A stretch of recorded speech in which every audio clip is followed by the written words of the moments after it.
In this video, I'm going to briefly show you how to do PowerPoint capture. So the one nice thing about PowerPoint capture is that you can actually upload the PowerPoint as a file for students, and they can watch the PowerPoint, and on each of the slides there will be this little speaker that will tell them that there's some speech that went along with that slide, and they can play that speech and they can listen to the slides one at a time, or they can play the slideshow from the start and actually watch you give the presentation.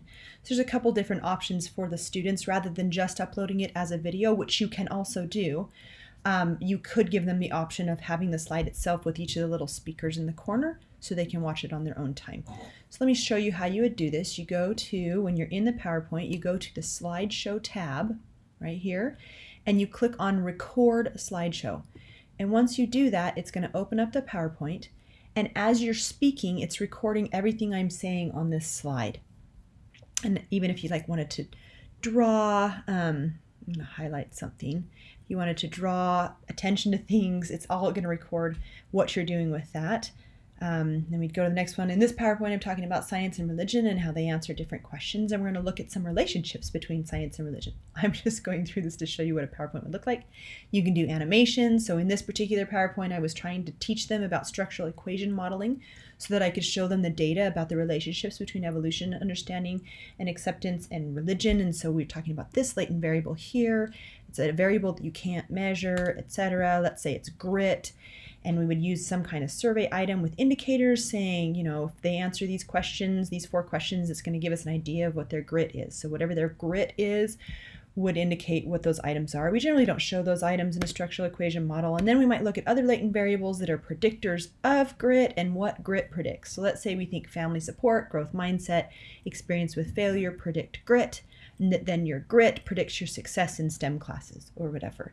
And so we have arrows between them. So you see the point of the PowerPoint, you can draw on it. Did you see that little tool there? If you click on this, you can do a laser pointer, a pen, an arrow, a highlighter. You can choose your pen color. So if I want to draw with a gray pen and show things on my PowerPoint, let me see if I'm at the end here. So we have indicator values, we have correlations between, we have our take-home message with the relationships between religiosity, creationist views, and evolution acceptance, etc. So when you're done, you're going to end your slideshow, and it's going to ask you, do you want to save the new slide timings and the sound you were making? And you would click yes.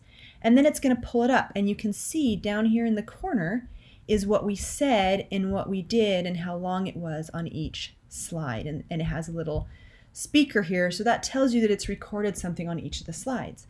And from that point, you can export it as a video. So if you export it, you can export it as a movie right here, and then you could just put it into